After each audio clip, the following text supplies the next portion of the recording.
번째, 잃어버린 세계를 찾아서 라는 말씀으로 함께 좀 나누어 보도록 하겠습니다. 예전에 들었던 이야기인데요. 아는 분이 거의 40년 가까이 캐나다를 사시다가 한국에 방문했고 백화점에 쇼핑을 하러 갔다고 합니다. 백화점에 많은 사람들이 있는 것을 보면서 내심 놀랐는데, 쇼핑을 다 마치고 이제 나오려는데 출입문을 나올 때 캐나다에서 평소 하던 대로 문을 잡고 다음 사람이 오면 다음 사람한테 그 문을 이렇게 넘겨주려고 서 있었다고 합니다. 그런데 문을 잡고 서 있었는데 뒤에 오던 사람이 그냥 가더랍니다. 그래서 그 다음 사람이 잡아주겠지 하고 계속 있었는데 그 다음 사람도 그냥 가더랍니다. 그분 얘기로는 건 1시간 가까이 그 문을 잡고 있었다고 합니다.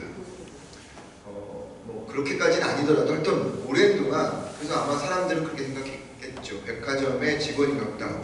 사람들을 이렇게 보내주는 그런 직원이라고 생각을 했는지 그렇게 1시간가량을 잡고 있었다고 합니다. 오래전에 한국을 떠나서 캐나다 생활을 하다 보니까 이미 캐나다의 문화에 이렇게 익숙해 있는 그런 상황인 거죠. 대신 그날 당황했고 놀랐는데, 더 놀란 것은 얼마 지나지 않아서 자신도 그렇게 하고 있는 자신의 모습을 발견하면서 무척 놀랐다고 합니다. 여러분도 아마 그런 비슷한 경험들을 해보셨겠죠. 저도 비슷한 경험을 해봅니다. 한국에 가면 건널목에 가게 되면 의뢰 뭐를 찾죠? 신호등 버튼을 찾습니다. 누르려고요. 근데 이게 없지 라는 생각이 들 때가 있기도 하고요. 차 운전을 하다 보면 한국에서 저도 이제 15년 있다 보니까 한국에서 운전하는 게 무서워요. 이렇게 가다 보면 차가 와서 들이받을 것 같은데 그런데도 안 맞춰요. 좀 신기하더라고요. 근데 어느 순간 또 지나다 보면 저도 역시 그 사람들과 비슷하게 운전을 하고 있는 그런 모습을 경험하기도 합니다. 여러분, 인간에는요, 인간의 몸 안에는, 우리 몸 안에는 익숙한 원구양이 있습니다. 다 잊어버린 것 같은데, 그래서 생각지도 않고 살아가는 어느 순간 잠깐 그 원고향을 만나면요, 자신도 모르게 그 원고향을 향해서 반응하는 우리 자신들이 있다고 하는 것입니다. 그리고 시간이 지나가면 그것에 익숙해지는 우리의 모습을 발견하게 되어지는 것이죠. 하나님이 주신 처음 세계가 있었습니다. 근데 우리가 그 세계를 잃어버렸어요. 왜냐하면 그 후에 나타난 세계가 가르치는 방식과 가치와 세계관으로 우리를 교육하다 보니까 이전에 우리가 가졌던 그 세계를 다 잊어버리고 새로운 세계에서 경험되어지는, 교육받아지는 모든 것으로 그냥 우리의 생각이 다 물들어 버렸기 때문입니다. 그렇게 살아가다가 어느 순간 그 원고향을 잠깐 만나면 되게 불편해요. 그리고 되게 거추장스럽습니다. 이미 우리가 살고 있는 이 세계의 가치관과 방식을, 그 옷을 입고 있기 때문에 이전 원고향의 그런 가치와 방식이 우리에게 너무 불편하고 그리고 거추장스러운 것입니다. 중요한 사실은 원고향이 있다는 것입니다. 그리고 그 원고향이 너무 중요하다는 것이죠. 그러기에 오늘 설교 제목처럼 잃어버린 그 세계를 우리가 찾아야 한다고 하는 것입니다. 물론 그 세계를 만났을 때 말씀드린 것처럼 불쾌하기도 하고 그리고 불편하기도 하고 힘들지만, 그런데 그 세계를 향해서 자신도 모르게 반응하는 그 모습, 그리고 그것이 한 번, 두 번 하다 보면 거기에 익숙해지면서 지금 살아가는 이 세계의 방식과 가치가 어느 순간 다 사라져버리는 모습을 보게 되어진다는 것이죠. 예수님께서 우리에게 그 잃어버린 세계를 알려주고 계셔요. 고대사회의 그 가치관은 여러분 힘의 논리입니다. 힘이 있고 없고에 따라서 그 사람의 가치가 있느냐 가치가 없느냐 결정되는 거죠. 근데 그 논리와 가치가 2000년 넘게 지금까지도 모든 사람들 마음속에, 모든 문화 안에 다 깊게 자리 잡고 있다는 거죠. 그래서 우리가 사는 이 세계도요, 힘의 논리로 살아가고 있어요. 강한 자가 살아남고요, 자기의 힘을 그 안에서 발휘해야 합니다. 반대로 약한 자가 무시당하고 고통당하는 사회가 오늘 우리가 살아가는 세대인 거죠. 그러다 보니 모든 사람들이 그런 무시와 조롱을 당하고 싶지 않아서 힘을 구합니다.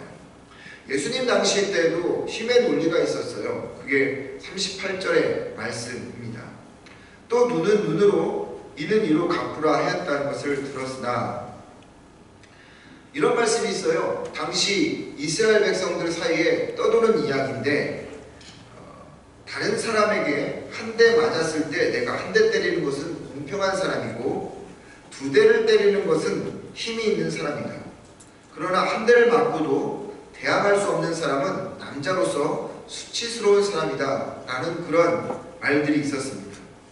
힘이 없으면 남자로서 자신의 가정을 지킬 수 없기에 힘이 있어야 한다라는 그런 말인 거죠. 그렇습니다. 고대 사회에서는 타인으로부터 아내와 아이를 지키지 못하는 가장으로서 가치가 없는 사람으로 여겨졌다는 거죠. 그래서 남자들은 자기의 자존심을 걸고 흔들리지 않는 그 신념을 갖고 가족과 자신을 수치스럽게 생각하는 사람들로부터 막아내고 대항했던 그러한 것이 예전의 모습이라는 것입니다. 그러면 힘이 없던 사람들은 어떻게 했을까? 마지막으로 하나님께 나가서 호소하고 고발한 거죠. 그 호소와 고발을 보여주는 내용이 시편에 가득 채워져 있습니다. 나갑니다. 대표적인 시가 109편의 이야기인데, 시편 109편에 보면 이렇게 되어 있는데, 이 시편 109편은요 재앙을 비는 시편이라고 이렇게 알려져 있습니다. 됐습니다. 제가 한번 읽어드려볼게요. 하나님, 내가 주님을 찬양합니다. 잠잠히 계시지 마십시오. 악한 자와 속이는 자가 일제히 나를 보고 입을 열고 혀를 놀려서 거짓말로 나를 비난합니다. 미움으로 가득 찬 말을 나에게 퍼붓고 이유도 없이 나에게 싸움을 걸어옵니다. 나는 그들을 사랑하여 그들을 위하여 기도를 올리건만 그들은 나를 미워합니다. 그들은 선을 오히려 악으로 갚고 사람을 미움으로 갚습니다. 악인을 시켜 그와 맞서게 하십시오. 사탄이 그의 오른쪽에 서서 그를 고발하게 하십시오. 표준 세 번역으로 읽어드렸는데요. 자기가 힘이 없어서 누군가로부터 공격하는 것을 막아내지 못하는 사람은 마지막으로 하나님께 나가서 누군가를 향해서 자기를 공격하는 사람을 향해 재앙을 빈도로 그렇게 고백했다라고 하는 것입니다. 이것이 그 당시 때의 논리라는 거죠. 이런 힘의 논리는 인류 최초의 문명이었던 수메르 문명 안에서도 나타나죠. 기원전 3000년경 바벨로니아 메소포타미아 문명으로 이루어진 이 수메르 문명 안에는 여러분이 잘 아는 함무라비 법전이라는 것이 있습니다. 이 함무라비 법전 안에는 우리가 잘 아는 눈에는 눈, 이에는 이라는 그런 글귀가 있어요. 이것을 탈리온이라고 하는데, 이 탈리온을 동해 복수법 혹은 동해 보복법이라는 것입니다. 이 말은 피해자가 입은 상처 그리고 피해를 똑같이 갚아주는 겁니다. 눈을 상대방이 쳤으면 똑같이 눈을 치는 겁니다. 상대방이 이를 부러뜨렸으면 나도 이를 부러뜨리는 것이 동해복수법 혹은 탈리온이라고 이야기하는 거죠. 이러한 이 탈리온이 중동척에 널리 퍼져 있었고 이스라엘 백성들도 이러한 탈리온에 영향을 받고 있었다는 거죠. 그래서 여러분 성경에 보면 눈에는 눈, 이에는 이라는 말이 몇 번 나오는 줄 아십니까? 3번 나옵니다. 출애굽기 21장 23절로부터 25절, 레위기 24장 19절로부터 20절, 신명기 19장 21절에 나와 있습니다. 신명기 19장 21절을 읽어드려보면 내 눈이 궁일이 여기지 말라. 생명에는 생명으로, 눈에는 눈으로, 이에는 이로, 손에는 손으로, 발에는 발로 이니라 라고 이 탈리온의 중동에 퍼져있던 그 법률을, 그 논리를 성경에서 이야기하고 있는 것이죠. 그러니까 그 당시 이 고대 사회에 탄력이라고 하는 이 힘의 논리의 법칙은 다 퍼져 있었던 겁니다. 물론 여러분, 이 눈엔 눈, 이에는 이라고 하는 이 이야기가, 이 법률이 정해진 이유가 있어요. 한번 생각을 해보시면 아시겠지만, 첫 번째로는 이유가 뭐냐면 복수의 비극이 번지지 않도록 하기 위함입니다. 한번 생각해 보세요. 누군가 여러분들을 눈을 쳤어요. 근데 여러분 똑같이 한 대 눈을 칠 수 있을까요?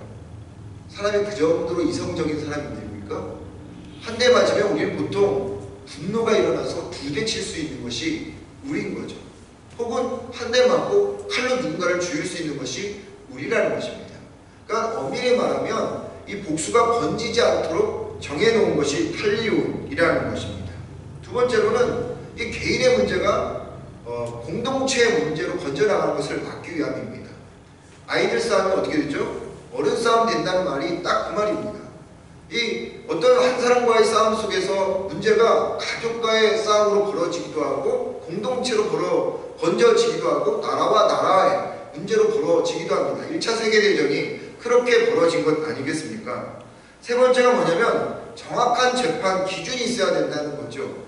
이 재판하는 사람이 자기의 사사로운 감정이나 그리고 이 상황과 이익에 따라서 이 사람 한 대 때렸으니까 이 상황은 두 대 때려야 된다라고 하는 두 대로 이야기하면 그 사람은 맞을지 모르겠지만 저 사람한테는 안 맞을 수가 있거든요. 그러니까 정확한 판단 기준을 딱 정하기 위해서 공의롭게 하기, 정의롭게 하기 위해서 한 대 때렸으면 똑같이 한 대 때려야 된다라고 하는 것이 탈리온의 눈에는 눈, 이에는 이의 법칙입니다. 그런데 여러분 이런 세 가지의 그런 그 법률의 이유가 있기도 하지만 그 안에 깔려있는 게 뭔지 아십니까? 힘의 논리라는 것입니다. 그것이 수천 년 동안 인간의 삶의 방식과 논리로 사람들의 마음속에 착착하게 젖어오고 있었다고 하는 겁니다. 근데 중요한 사실은 이 탈리온의 법칙, 힘의 논리가 우리의 옷이 아니라 본 고향을 잃어버리고 새롭게 나타난 세계의 질서라는 거예요. 본 고향의 옷은 어디로 사라졌는지 모르지만 새롭게 생겨난 이 세계가 우리에게 입혀준 옷이라는 것입니다. 그리고 오래 있다 보니까 그것이 나에게 딱 맞는 옷이 되어 버렸다는 거죠. 그리고 누구도 아무도 의심하지 않아요. 이 옷이 내 옷이다 라고 아무도 내 옷이 아니야 라고 하는 그런 의심을 아무도 하지 않는다 라고 하는 것입니다. 그때 여러분 누가 오셨어요? 예수님이 오셨습니다. 예수님이 오셔서 산상수훈은 여러분 어떤 이야기를 하는 거라고요? 땅의 이야기를 하는 것이 아니라 하늘의 이야기를 하는 것이라고 말씀을 드렸죠. 예수님께서 오셔서 이 세계의 질서를 이야기하는 것이 아니라 하늘의 질서를 이야기하기 시작하는 것이에요. 그것이 네 가지로 나옵니다. 첫 번째, 오른밤을 맞으면 왼밤도 돌려대라 라고 하는 것이 39절에 나오죠. 나는 너에게 이르노니 악한 자를 대적하지 말라. 누구든지 내 오른밤을 치거든 왼편도 돌려대라 라는 것입니다. 요즘도 그렇지만 여러분 고대 사회에 오른밤을 맞는다는 것은 상당히 수치스러운 일입니다. 왼뺨도 아니고요. 옛날에 사람들은 왼손을 소중하게 생각했을까요? 오른손을 소중하게 생각했을까요? 오른손을 소중하게 생각했습니다. 오른뺨도 그런 의미에서 소중한 거죠. 왼뺨도 소중해요. 근데 다 소중한데 오른쪽이 소중하다고 여겨지는 것이죠. 그런데 오른뺨을 맞았어요. 무척 수치스러운 일입니다. 그런데 왼뺨도 돌려대라고 하는 겁니다. 여러분 한번 생각해 보십시오. 오른뺨을 맞는다고 했었을 때 상대방이 오른손으로 칠까요? 왼손으로 칠까요? 한번 시험해 보겠습니다. 두 사람씩 한번 보세요. 두 사람씩 한번 보세요. 상대방의 오른뺨을 때릴 때 왼손으로 때립니까? 오른손으로 때립니까? 끝나고 나서 하려고 하지 마시고 여기서 한번 해보십시오. 둘 중에 하나입니다. 어떻게 하죠? 왼손으로 때리든지 어떻게 합니까? 오른손 등으로 때립니다. 알겠습니까? 둘 중에 하나예요. 실험해 보실까요? 내 왼뺨을 맞는다는 것은 오른손으로 쳐서는 맞아지지가 않아요. 그렇죠? 그러면 오른뺨을 맞는다는 것은 왼손잡이가 때릴 때 맞는 것과 또 하나는 오른손 등으로 때릴 때 맞는 것입니다. 그렇죠? 그런데 아까 말씀드렸던 것처럼 고대시대 때나 옛날 우리 부모님이나 어른들은 왼손잡이에 대해서 별로 좋지 않게 생각했잖아요. 그래서 무엇을 강조합니까? 오른손을 강조해서 그러면 오른손잡이가 많았을 거 아니겠습니까? 근데 오른손잡이가 많았던 그때 오른밤을 맞았다라고 하는 것은 왼손잡이가 때렸다라는 그런 의미일까요? 그건 아닐 겁니다. 그냥 오른손 등으로 때렸다는 거죠. 알겠습니까? 그냥 손으로 때린 것도 아니고 등으로 때렸어요, 여러분. 남편이 죄송합니다. 갑자기 그런 예화가 남편이 아내가 때렸는데 오른손으로 때리지 않고 오른 등으로 때렸다면 이혼입니다. 그 직감 아니겠습니까? 그럴 리 없겠죠. 네. 그만큼 여러분 아주 수치스러운 거예요.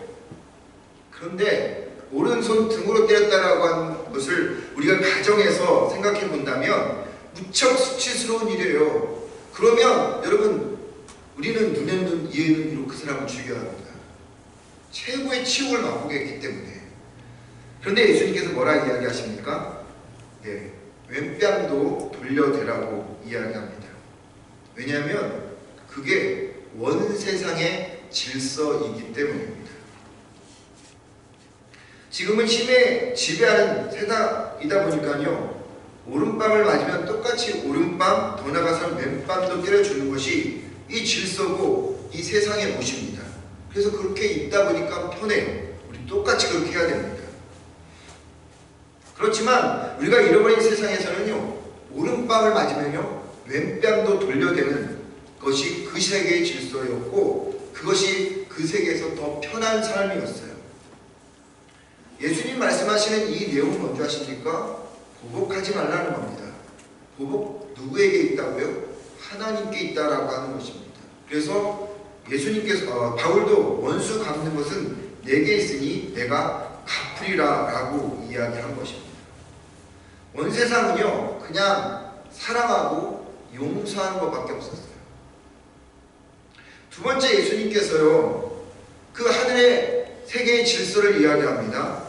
속옷을 달라는 자에게는 겉옷을 주라는 것입니다. 또 너를 고발하여 속옷을 가지고자 하는 자에게 겉옷까지도 가지게 하며 라고 이야기합니다. 예수님 당시 때 옷이 두 가지의 옷이 있었어요. 속옷과 겉옷이었습니다. 속옷은요 아마나 우명 같은 것으로 그냥 짜서 일자 통으로 만든 옷이고요, 그 외에 겉옷을 입었습니다. 속옷은 별로 그렇게 화려하지 않지만 겉옷은 화려했거든요. 근데 이 겉옷이요 어떤 역할을 했었냐면 모포 역할, 옷도 역할을 했지만 모포 역할을 했다고 하는 겁니다. 밤이 되면 여러분 사막 지역이기 때문에 춥잖아요. 그래서 이 겉옷이 모포 이불 역할을 한 것입니다. 그래서 유대 법에 의하면 속옷은 저당 잡혀도 겉옷은 저당 잡혔을 때 어떻게 해야 됩니까? 돌려줘야 합니다. 그게 출애굽기 22장 26절과 27절에 나와 있어요. 내가 만일 이웃의 옷을 저당 잡거든 해가 지기 전에 그에게 돌려보내라. 그것이 유일한 옷이라. 그것이 그의 알몸을 가릴 옷인즉 그가 무엇을 입고 자겠느냐. 그가 내게 부르짖으면 내가 들으리니 나는 자비로운 자임이라 라고 이야기했을 때 이 옷이라고 하는 것은 겉옷을 말하는 것입니다. 그래서 겉옷은 분명하게 돌려줘야 된다는 거죠. 여러분 속옷을 달라고 하는 사람에게 절대 주어서는 안 되는 겉옷까지도 주라는 이 말은, 예수님께서 하신 이 말은 무엇일까요? 자기 권리를 포기하라고 하는 것입니다. 우리가 잃어버리고 이 세계에 적응되어 살고 있는 이 현 세계의 힘의 논리가 지배하는 세상에는 자기 권리를 주장하는 세계입니다. 타인이 손해를 당해도 내게 득이 되면 자신의 권리를 주장하는 세계예요. 그래서 이 세계는 주장, 즉 권리만 있지 의무를 행하는 사람들은 그렇게 많지 않습니다. 자기 권리를 주장합니다. 자기 기득권을 주장합니다. 근데 자기가 해야 할 의무는 하지 않는 세상이 이 세상이라는 거죠. 근데 중요한 것은 그렇게 가르치고 있다는 거예요. 세상이 자기 권리를, 자기 기득권을 주장하라고 세상은 가르치고 또 그렇게 우리는 배워왔어요. 그리고 그렇게 있다 보니까 그게 편해요. 그런데 하나님께서 없어서 뭐라 이야기합니까? 자기 권리를 포기하라고 합니다. 말로만 그렇게 한 게 아니라 직접 보여주셨어요. 그는 근본 하나님의 본체시나 하나님과 동등됨을 취할 것으로 여기지 아니하시고 오히려 자기를 비워 종의 형체를 가지사 사람들과 같이 되셨고 사람의 모양으로 나타나사 자기를 낮추시고 죽기까지 복종하셨으니 십자가에 죽으심이라. 예수님은 충분히 자기를 주장할 수 있는 분이셨어요. 그럼에도 예수님이 포기하신 이유가 뭘까요? 그것이 하늘의 비밀과 그리고 하늘의 질서가 아니기 때문인 거죠. 세상의 질서는 자기를 주장하는 것이, 그 옷은 자기의 기득권을 주장하는 것이겠지만 예수님은 어디에서 내려오셨어요? 하늘에서 내려오셨잖아요. 하늘에 내려오신 그분의 옷은 어떤 옷이에요? 자기 주장을 하는, 자기 권리를 주장하는 그런 옷이 아니라 포기하는 옷이었다라고 하는 것입니다. 그래서 예수님께서는요, 우리의 잃어버린 세계, 그 세계 속에서 가지고 있는 법칙과 질서와 방식을, 그 옷을 말하고 계시는 겁니다. 입으라고 하는 거죠. 세 번째가 억지로 우리를 가게 하면 심리를 가게 하는 것입니다. 또 누구든지 너로 억지로 우리를 가게 하거든 그 사람과 심리를 동행하고. 예수님 당시가 지금도 힘의 논리가 지배하던 시대였고, 힘의 상징인 나라가 어떤 나라입니까? 로마입니다. 모든 길은 로마로 향합니다. 팍스 로마, 팍스 아메리카, 힘의 나라, 그런 상징의 나라였던 로마. 이 로마가 나라들을 지배하잖아요. 식민지 삼잖아요. 그리고 그 식민지 삼은 사람들에게 어떻게 했냐면, 예를 들어서 물건을 옮기거나 혹은 어떤 우편물을 보낼 때 그 식민지의 나라 사람들을 잡아다가 저기까지 좀 갖고 가, 그리고 이걸 옮겨다 줘 라고 딜리버리 시킵니다. 그러면 피지배국 사람들은 아무 말 못하고 그냥 그렇게 해야 돼요. 그런 예가 성경에 하나 나오는데, 구레네 시몬의 이야기입니다. 구레네 시몬이라는 사람이 우연찮게 예루살렘에 갔어요. 그래서 예루살렘에서 유월절을 지키기 위해서 갔는데 누가 지나가는 거예요. 그래서 가봤어요. 갔더니 예수님이라는 분이 십자가를 지고 막 가고 있었던 겁니다. 근데 마침 그 앞에서 넘어진 거예요. 이 로마의 군병들이 둘러보니까 거기 구레네 시몬이 있었어요. 구레네라고 하는 시골에서 올라온 시몬이라는 사람이었어요. 그 사람이 있었어요. 그래서 그 사람, 너 일로 나와. 그래갖고 그 사람한테 그 십자가를 주었습니다. 자발적으로 주었습니까? 억지로 주었습니까? 지배국이 피지배국 사람한테 행하는 행동입니다. 억지로 주었어요. 마가복음 15장 21절에 이렇게 기록되어 있습니다.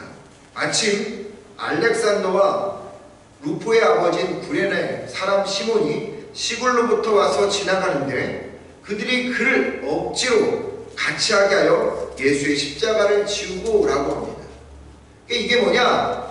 억지로 우리를 가게 하면 심리를 가게 하는 것이 그 시대의 그 논리였다고 하는 겁니다. 억지로 막 하게 하는 것이 그 시대의 논리였어요. 구레네 시몬에게 군사들은 예수님의 십자를 억지로 지게 했어요. 억지로 우리를 가게 했단 말이죠. 힘 있는 사람들이 행하는 모습들입니다.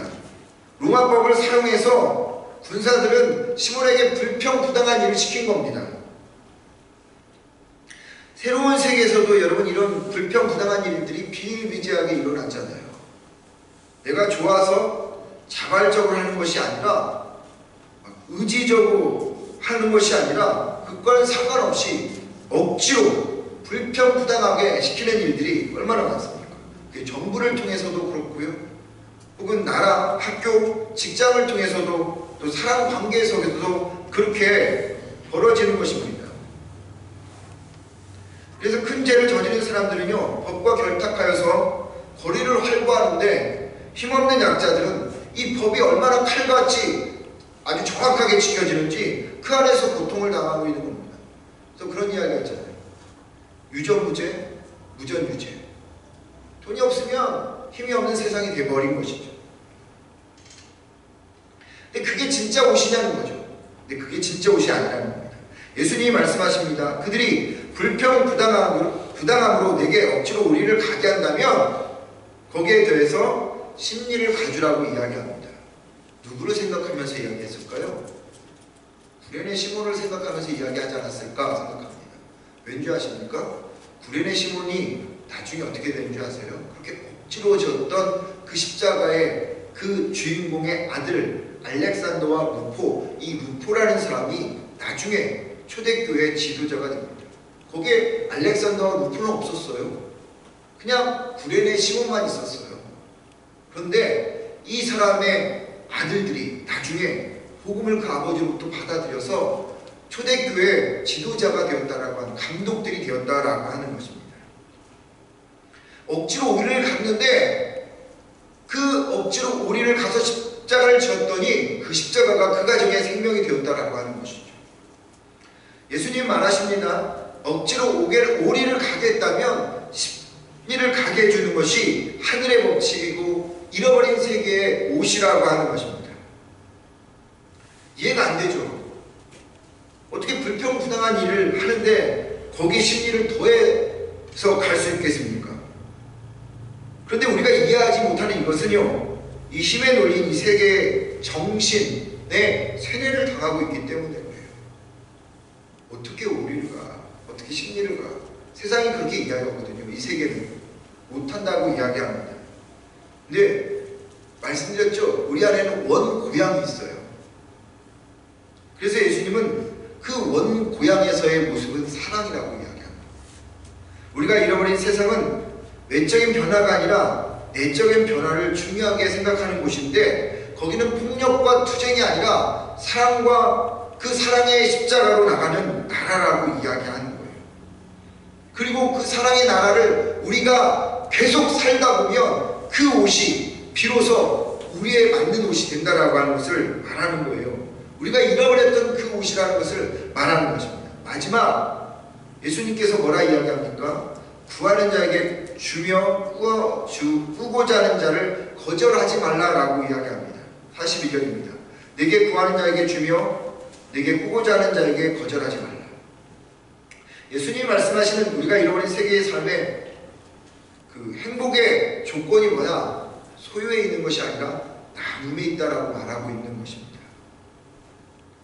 우리가 사는 이 새로운 세상, 예전에 살았던 그 세계를 다 잊어버리게 하고 세뇌시키는 이 세상의 그 논리는 뭔지 아십니까? 세상이란 얼마나 많이 가졌느냐에 따라서 행복하고 행복하지 못하다, 소유에 달렸다라고 세뇌시키고 있다는 것입니다. 이런 세계에 그 안에 젖어 있다 보니까요, 모두가 행복하려고 더 많이 가지려 하고 더 많이 벌려고 합니다. 그렇다면 여러분, 부자가 더 행복해야 하고 가난한 사람은 불행해야 되는데, 문제는 그런 공식이 맞아떨어지지 않는다는 것입니다. 이 말의 의미는 무엇인지 아십니까? 이 세상의 가치관과 질서와 방식인 이 옷이, 즉 소유라고 하는 것, 그것을 더 많이 가졌을 때 행복이라는 것이 반드시 아니다라고 하는 것을 말하고 있는 것이에요. 그러면 예수님께서 우리에게 말씀하시고 있다는 것이 무엇입니까? 나눠주는 것입니다. 예수님이 우리에게 나눠주는 것을 말하고 있어요. 그것이 세계관의 질서라고 이야기합니다. 예수님이 그래서 사도행전 20장 25절에서 또 주 예수의 친히 말씀하신 바는 주는 것이 받는 것보다 복이 있다 라고 이야기합니다. 사람들은 이 세상의 가치와 방식과 세계관에 물들어서 살아가게 되어지는데, 그래서 나눠주지 못하는 것이 행복하다라는 사실을 모르고 있다는 거죠. 근데 하나님 나라의 질서는 그게 아니고 나눔에 있다라고 하는 것입니다. 여러분, 예전에 불렀던 찬양 있어요. 제가 한번 불러볼게요. 갑자기 생각났어요. 설교 오시기 전에 한번 쭉 있다가 이 찬양이 생각났어요. 사랑은 참으로 버리는 거 박수 좀 쳐주세요. 사랑은 참으로 버리는 거, 더 가지지 않는 거, 이상하다 동전한 입 움켜 잡으면 없어지고, 쓰고 빌려주면 풍성해져 땀 위에 가득 차네.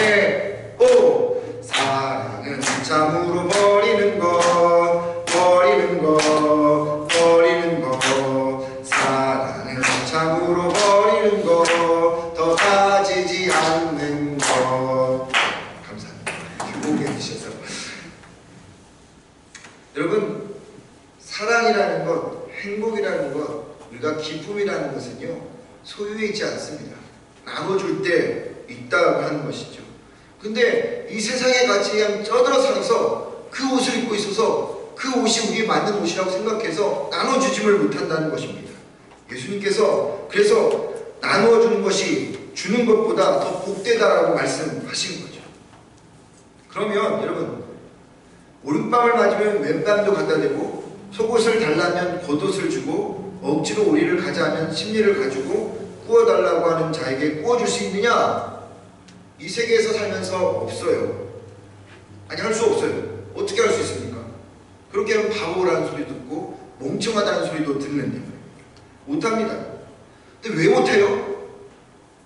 이 세계에 입고 있는 옷이 이미 우리를 꽉 아주 편안하게 맞춰주고 있기 때문입니다. 그리고 이 세계가 가르치고 있는 그 교육으로 계속 세뇌당해 왔기 때문입니다. 그렇게 하면 망한다. 그렇게 하면 억울함을 당한다. 그렇게 하면 제명의 보살로 죽는다. 그렇게 세뇌시키는 거예요, 이 세상은. 그래서 그렇게 살려고 노력하는 겁니다. 실제로 그렇게 살면 이 불편한 옷이, 거추장 옷이 안 느껴져요. 그냥 편하게 느껴집니다. 그런데 우리 안에서 잃어버린 세계가 존재하고 있기 때문에 어느 순간 주님을 만나면서 그 하늘의 법칙과 질서를 깨닫게 되면서 그 하늘의 그 질서를 깨닫게 된 거죠. 그럼 그 질서는 뭡니까? 오른밤을 놔두면 왼밤도 갖다 댈 수 있는 것이고, 속옷을 달라면 겉옷을 줄 수 있는 것이고, 오리를 가자면 심리를 가질 수 있는 것이고, 구워달라는 자에게 거절하지 않는 그 하늘의 질서를 알게 되는 것이에요. 그런데 그렇게 그것을 알고 그렇게 살아보면 불편하거든요. 거추장스러워요. 그래서 그냥 더 이상 입지 않는 겁니다. 더 이상 내 옷이 아니라고 버려봅니다. 근데 여러분 아십니까? 말씀드렸던 것처럼 우리 안에는 이미 그 원고향이 있다는 거예요. 그래서 그렇게 살려고 하는 그 방향성이 있어요. 원심력이 그 안에 있어요. 그래서 한 번, 두 번 그렇게 시작하면 불편했던 옷이 어느 순간 나에게 편안한 옷이 되어져 있는 것을 그냥 반사적으로, 의식적으로 느끼게 되어 있다라고 하는 것입니다. 안 해보니까, 그것을 다시 교육하지 않으니까 그렇게 살 수 없는 것이죠. 그래서 예수님은 우리에게 잃어버린 세계를 다시 알려주시는 것입니다. 불편스럽고 거추장스럽지만 그 세계의 삶의 방식과 질서와 가치관을 우리가 따라보면, 그렇게 한 번, 두 번, 세 번 자꾸 하다 보면, 그러다 보면 나도 모르게 이 지금의 삶의 방식과 가치가 없어지고요, 잃어버렸던 세계의 삶의 방식과 그 옷이, 그 질서를 우리가 되찾게 되어진다라고 하는 것이죠. 그런 축복, 그것이 하나님께서 이 땅을 향해서 주고자 하는 축복이 아닐까 생각합니다. 하는 것은 여러분과 제가 이 하늘의 질서, 잃어버린 세계를 다시 되찾아서 그 옷을 입고, 그래서 그것이 너무 편해서 그렇게 이 땅에서 살아가면 여러분과 제가 되기를 주의 이름으로 축원을 드립니다. 기도하겠습니다. 사랑이 많으신 아버지 하나님, 우리에게는 먼 고향이 있었습니다. 그런데 새로운 세계가 아버지 하나님 들어와서 힘으로 우리를 가르쳤고, 하나님 이 세계의 가치와 그리고 논리와 질서와 방식으로 우리를 세뇌시켰습니다. 그래서 하나님, 우리가 예전에 가졌던 그 원고향을 다 잃어버렸습니다. 그리고 지금은 그렇게 살아가고 있습니다. 그것이 편합니다. 그것이 아버지 하나님 우리에게 너무 좋습니다. 근데 가끔 우리가 주님을 만납니다. 주님께서 들려주시는 말씀에 따라서 우리가 하나님 새로운 시각을 갖게 되어질 때, 그때 아버지 하나님, 저 하나님 하늘의 질서를 보게 됩니다. 그리고 그렇게 살아, 또 그렇게 옷을 입고 살다 보면 하나님 너무나도 불평스럽고, 또 하나님 거추장스럽고, 세상 사람들이 우리를 바보스럽게 생각합니다. 그런데 아버지 하나님, 그것이 우리를, 하나님 그 생명이 우리에게 아버지 하나님 진정한 생명이라고 하는 것을 하나님께서, 아니 예수님께서 우리에게 오늘 말씀하고 있습니다. 그렇습니다. 하나님, 이 세계의 법칙을 가지고는 오른밤 맞으면 왼밤을 돌려드릴 수 없습니다. 하나님, 속옷을 뺏어 가는 사람에게 어떻게 겉옷을 주겠습니까? 하나님, 자발적인 마음도 아닌데 오리를 가자고 하는 사람에게 심리를 가르칠 수 있겠습니까? 하나님, 내가 돈이 없는데, 내가 가진 것이 없는데 구워달라고 하는데 하나님 구워줄 수 있겠습니까? 못합니다. 그런데 아버지, 하나님께서 사시는 그 질서는, 그리고 우리가 나중에 다시 고향으로 돌아갈 그 고향은 하나님 그것을 행할 수 있는 곳입니다. 바라는 것은 우리가 다시 한번 아버지의 말씀을 우리가 마음속에 품고 아버지 그 원 고향의 질서를 회복하도록 하게 없어서, 한두 번은 불편하겠지만 계속적으로 그 옷을 입고 또 입으면 하나님 언젠가는 그것이 진정 나의 옷이 되어질 것입니다. 이 한 주간 동안도 그 옷을 입는 작업들이 가정에서, 일터에서 일어나게 하여 주옵소서. 예수님의 이름으로 기도드립니다. 아멘. 찬송가 216장 하겠습니다.